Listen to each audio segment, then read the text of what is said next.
Bonjour tout le monde, bienvenue sur Post Ciné, la chaîne du passionné. Aujourd'hui, je vais vous parler du film Hurlement numéro 2, la suite du film éponyme, vu gratuitement sur YouTube. Il y a plein de films gratuits, pourquoi ne pas en profiter? L'histoire. Ben décide de prendre contact avec un occultiste et non un oculiste.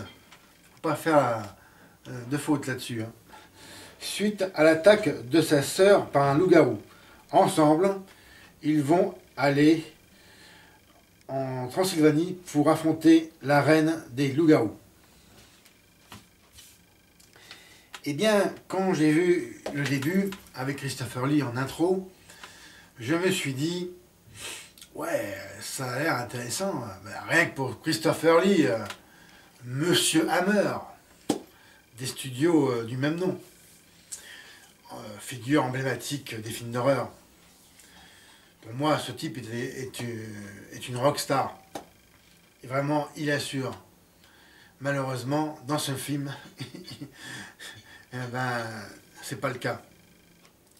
C'est-à-dire, son rôle est tellement, bâclé.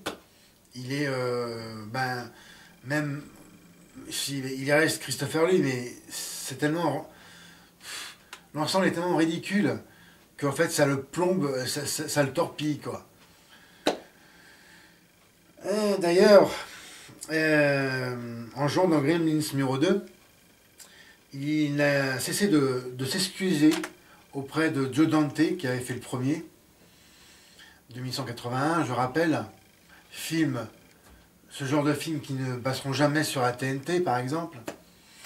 Bah oui, faut pas compter sur la télé pour nous passer des films d'horreur. Voilà, vraiment, c'est vraiment des merdes. Là, oui, c'en est une. C'est le nanar. Pour moi, c'est le plus mauvais film que j'ai vu depuis quelques années. Pourtant, le début vraiment commençait assez bien. Il y avait une atmosphère qui commençait à s'installer. Je pensais qu'elle allait s'installer. Malheureusement, au bout des à peine 20 minutes de film,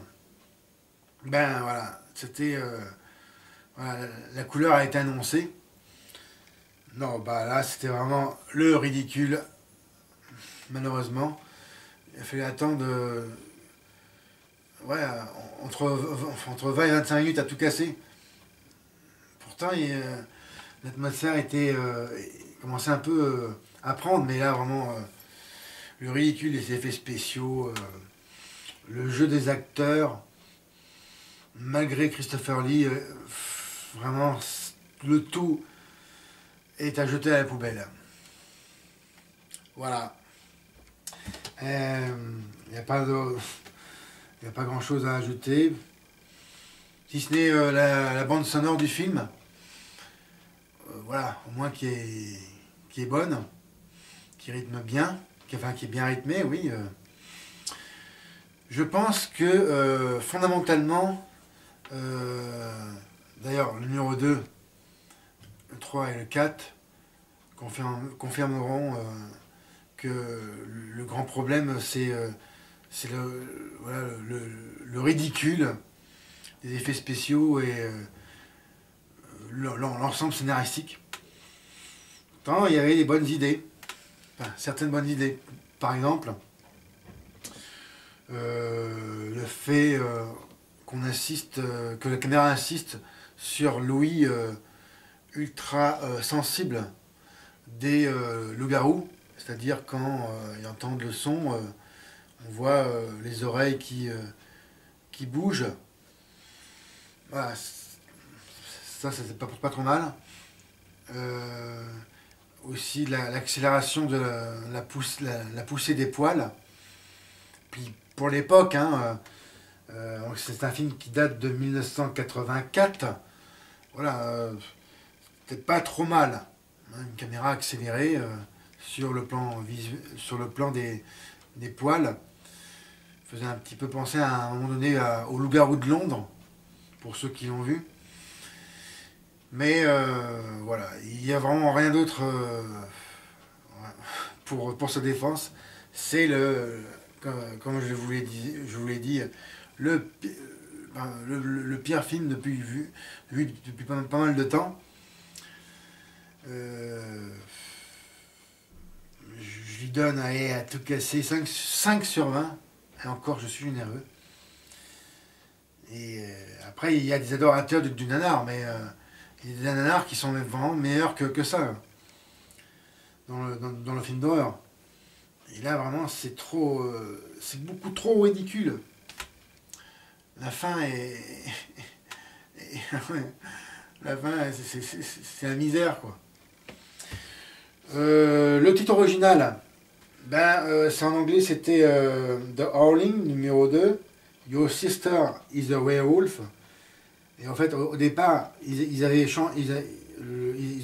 ont changé, en fait. Parce qu'au départ, ça devait s'appeler Stirba Werewolf Beach. Littéralement, la loup-garou salope de Stirba. Mon Dieu, mon Dieu, mon Dieu, mon Dieu. Bon, la réalisation, Philippe Mora. Ouais, si on peut appeler ça une réalisation. Scénario, Gary Brandner et Robert Sarno. Acteurs principaux, Christopher Lee, Annie McEnroe et Red Brown. Sorti en 1984. Je me trompe, non, oui, sorti le 28 août 1985, d'1h31. C'est bien trop long déjà. Et puis après, il y a quelques faits autour du film, quelques anecdotes qui sont pas très consistantes. Voilà, bien que faisant directement référence à la scène finale du premier opus de la saga, la séquence aperçue furtivement sur un écran de télévision n'est pas extraite du film de Joe Dante. Elle fut tout spécialement refaite avec l'évident concours de l'équipe d'effets spéciaux de ce deuxième épisode. Alors je voudrais vraiment lancer un appel. Si quelqu'un peut mettre sur YouTube le hurlement premier du nom, qui est, d'après mes souvenirs très lointains, j'avais vu quand j'étais ado, et de bonne facture, s'il vous plaît, mettez-le. D'avance, un énorme merci. J'aimerais vraiment le revoir. Alors d'abord discrètement exploité en salle française sous le titre vague de Horror. Ah oui, ils ont vraiment eu un problème avec le titre. Alors finalement après ça a été changé, ainsi que les sous-titres. C'est vraiment pour dire la nullité du film. Il fut ultérieurement sorti en vidéo sous celui de Plus légitime de Hurlement 2. Voilà. C'est quand même plus significatif. Néanmoins, le film regroupe pas moins de 3 vétérans des studios anglais de la Hammer, dont l'immense Christopher Lee, qu'on ne présente plus, ainsi que Marsha Hunt, sa partenaire dans Dracula, et Perry Main dans Vampire Lovers. C'est pas pour les honorer. Après, bon, tout le monde peut-être, tout ce monde a eu besoin de bouffer et payer ses impôts. C'est peut-être qui justifie leur participation au film. Voilà ce qui conclut ma vidéo, qui est vraiment la plus mauvaise de l'année 2014 que j'ai vue. Le plus mauvais film pour l'instant. Et comme d'habitude, mettez-moi un M si vous avez apprécié mon commentaire. Voyez et partagez mes autres vidéos. Et encore mieux, abonnez-vous à ma chaîne. C'était Fred.